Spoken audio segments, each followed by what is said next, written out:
Donc nous sommes là pour rendre hommage à Jean de La Fontaine, donc à l'endroit de son cénotaphe. On dit donc Jean de La Fontaine, né le 8 juillet 1621, donc il y a presque 400 ans à Château-Thierry, et mort le 13 avril, donc on est le 13 avril 1695 à Paris. Donc ce que je vous propose, c'est de remonter le temps et de partir de son dernier écrit. Probablement, vu que c'est sa dernière lettre, alors que j'ai trouvé dans le livre de Pascal Thonazy, qui aurait dû être là aujourd'hui avec nous. Il a publié la correspondance intégrale de Jean de La Fontaine. Et donc, alors, la dernière lettre de La Fontaine, donc à son ami Monsieur de Maucroix, le 10 février 1695, 2 mois avant donc sa mort. Tu te trompes assurément, mon cher ami, s'il est bien vrai, comme Monsieur de Soissons me l'a dit, que tu me crois plus malade d'esprit que de corps. Il me l'a dit pour tâcher de m'inspirer du courage, mais ce n'est pas de quoi je manque. Je t'assure que le meilleur de tes amis n'a plus à compter sur 15 jours de vie. Voilà 2 mois que je ne sors point, si ce n'est pour aller un peu à l'académie, afin que cela m'amuse. Hier, comme j'en revenais, il me prit au milieu de la rue du Chantre une si grande faiblesse que je crus véritablement mourir. Non, mon cher, mourir n'est rien, mais songes-tu que je vais comparaître devant Dieu? Tu sais comme j'ai vécu. Avant que tu reçoives ce billet, les portes de l'éternité seront peut-être ouvertes pour moi. Et la réponse de son ami, Monsieur de Maucroix, à La Fontaine, donc 4 jours après, le 14 février 1695, mon cher ami, la douleur que ta dernière lettre me cause est telle que tu la dois imaginer. Mais en même temps, je te dirais que j'ai bien de la consolation des dispositions chrétiennes où je te vois. Mon très cher, les plus justes ont besoin de la miséricorde de Dieu.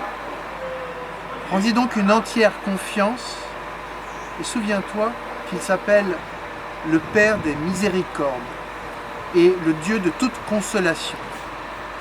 Invoque-le de tout ton cœur. Qu'est-ce qu'une véritable contrition ne peut obtenir de cette bonté infinie? Si Dieu te fait la grâce de te renvoyer la santé, j'espère que tu viendras passer avec moi les restes de ta vie et que souvent nous parlerons ensemble des miséricordes de Dieu. Cependant, si tu n'as pas la force de m'écrire, prie Monsieur Racine de me rendre cet office de charité le plus grand qu'il me puisse jamais rendre.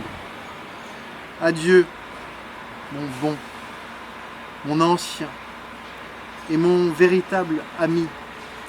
Que Dieu, par sa très grande bonté, que Dieu prenne soin de la santé de ton corps et de celle de ton âme.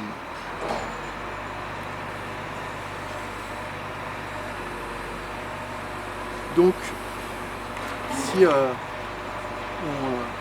remonte le temps, donc là c'était son dernier écrit, on peut trouver en fait l'épitaphe qu'il s'est écrite lui-même. Alors qu'on trouve dans l'autre recueil de Pascal, l'épitaphe d'un paresseux.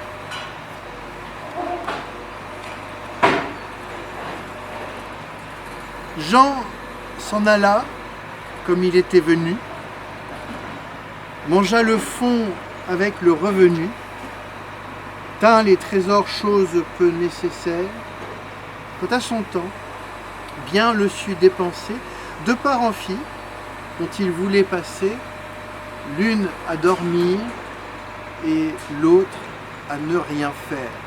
Alors ça, on a du mal à le croire, étant donné l'œuvre qu'il nous a laissée.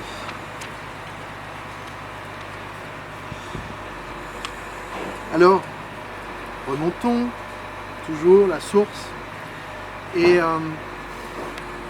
pour arriver maintenant en fait à la dernière fable du fablier qui s'appelle le juge arbitre, l'hospitalier et le solitaire. Alors moi je m'étais toujours demandé quel avait été le dernier message de La Fontaine aux hommes. Quel avait été le sujet de sa dernière fable? Eh bien, le sujet de sa dernière fable, dans le dernier livre du fablier, dans le 12e livre, en quelque sorte son testament philosophique, eh bien pour le sujet de cette dernière fable, il reprend le « apprendre à se connaître » de Socrate. Et il va le faire à travers trois personnages, trois saints, qui vont être à la recherche de leur salut, du salut de leur âme. Et pour cela, ils vont prendre tous les trois des chemins différents, un petit peu comme les trois petits cochons. Il y en a un en fait qui va décider de rendre la justice, d'être juge pour aider les hommes. Le deuxième va décider d'être médecin, de travailler à l'hôpital pour aider les hommes. C'est très actuel en ce moment. Et on verra ce que décidera le troisième avant de prendre toute décision. Trois saints, également jaloux de leur salut, portés d'un même esprit, tendaient un même but. Ils s'y prirent tous trois par des routes diverses. Tous chemins vont à Rome, ainsi nos concurrents crurent pouvoir choisir des sentiers différents. L'un touchait des soucis, des longueurs, des traverses, qu'en apanage on voit au procès attaché, s'offrit de les juger, sans récompense aucune, peu soigneux d'établir ici-bas sa fortune. Depuis qu'il est des lois, l'homme pour ses péchés se condamne à plaider la moitié de sa vie, la moitié, les trois quarts, et bien souvent le tout. Le conciliateur crut qu'il viendrait à bout de guérir cette folle et détestable envie. Le second de nos saints choisit les hôpitaux, je le loue, et le soin de soulager ces maux est une charité que je préfère aux autres. Les malades d'alors, étant tels que les nôtres, donnaient de l'exercice aux pauvres hospitaliers. Chagrin, impatient et se plaignant sans cesse, il a pour tel et tel un soin particulier, ce sont ses amis, il nous laisse. Ces plaintes n'étaient rien auprès de l'embarras où se trouva réduit l'appointeur de débat. Aucun n'était content. La sentence arbitrale à nul des deux ne convenait. Jamais le juge ne tenait à leur gré la sentence égale. Le semblable discours rebuté l'appointeur, il court aux hôpitaux, va voir leur directeur. Tous deux ne recueillant que plaintes et que murmures, affligés et contraints de quitter ces emplois, ils vont confier leur peine au silence des bois. Là, sous d'âpres rochers, près d'une source pure, lieu respecté des vents, ignoré du soleil, ils trouvent l'autre saint, lui demande conseil. Il faut, dit leur ami, le prendre de soi-même. Qui mieux que vous sait vos besoins? Apprendre à se connaître est le premier des soins qu'impose à tout mortel la majesté suprême. Vous êtes-vous connu dans le monde habité? L'on ne le peut qu'au lieu plein de tranquillité. Chercher ailleurs ce bien est une erreur extrême. Troubler l'eau, vous y voyez-vous? Agiter celle-ci, comment nous verrions-nous? La vase est un épais nuage qu'aux effets du cristal nous venons d'opposer. Mes frères, dit le saint, Laissez-la reposer, vous verrez alors votre image. Pour vous mieux contempler, demeurez au désert. Ainsi parla le solitaire, il fut cru, l'on suivit ce conseil salutaire. Ce n'est pas qu'un emploi ne doive être souffert puisqu'on plaide et qu'on meurt et qu'on devient malade. Il faut des médecins, il faut des avocats. Ces secours, grâce à Dieu, ne nous manqueront pas les honneurs et le gain, tout me le persuade. Cependant, on s'oublie en ces communs besoins. Or, vous dont le public emporte tous les soins, magistrats, princes et ministres, vous que doivent troubler 1000 accidents sinistres, que le malheur abat, que le bonheur corrompt, vous ne vous voyez point. Vous ne voyez personne. Si quelques bons moments à ces pensées vous donnent, quelques flatteurs vous interrompent. Cette leçon sera la fin de ces ouvrages. Puisse-t-elle être utile aux siècles à venir. Je la présente au roi, je la propose aux sages. Par où saurais-je mieux finir ?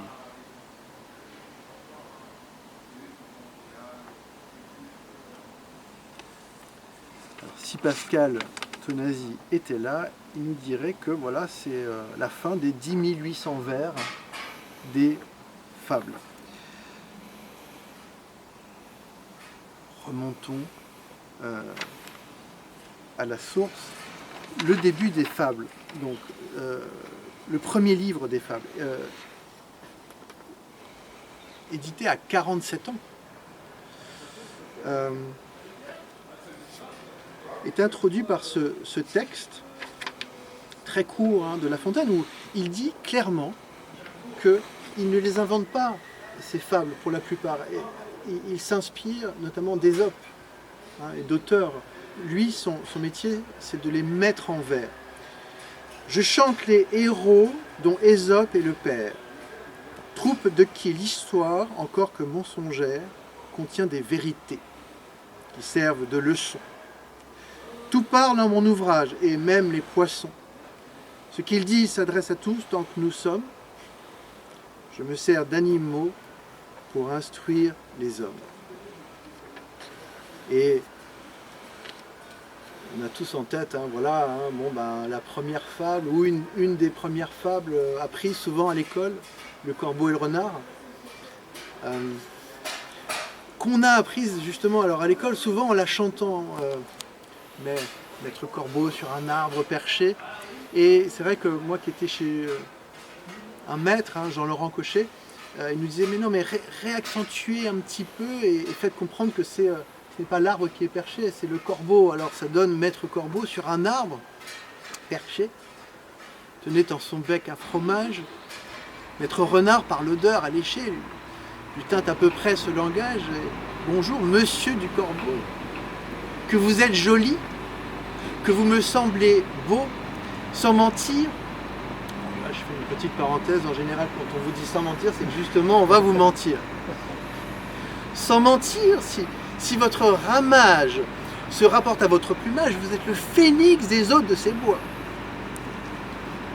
À ces mots, le corbeau ne se sent pas de joie, et pour montrer sa belle voix, il ouvre un large bec, laisse tomber sa proie. Le renard s'en saisit et dit « Mon bon monsieur, apprenez que tout flatteur vit aux dépens de celui qui l'écoute.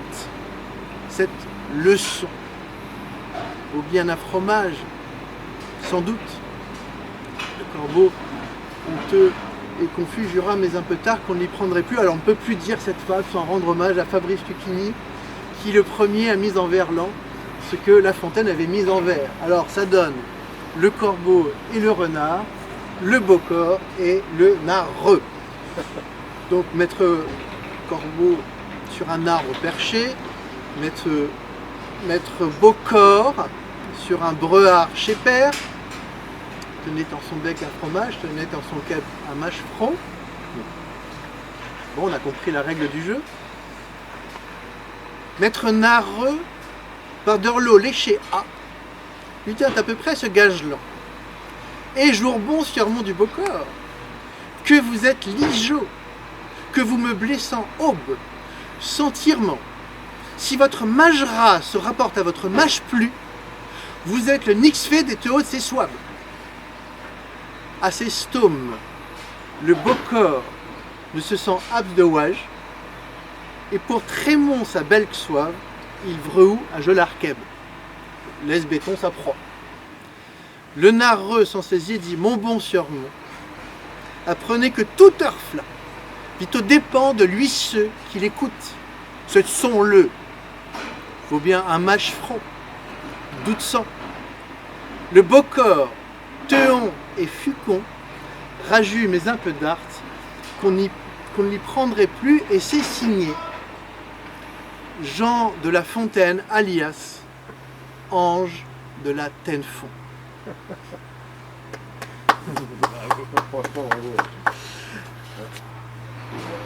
Alors voilà, nous avons remonté la source, et le mot de la fin sera de La Fontaine, bien sûr. C'est un mot que j'avais déjà en tête en pensant à la fin. C'est un mot qui dit « Si de vous agréer, je n'emporte le prix, j'aurai du moins l'honneur de l'avoir entrepris. » Voilà. Bravo, merci beaucoup. Merci à vous. Merci Jérôme. Vraiment un bel hommage à La Fontaine. Ça fait 7 ans que je m'y prépare.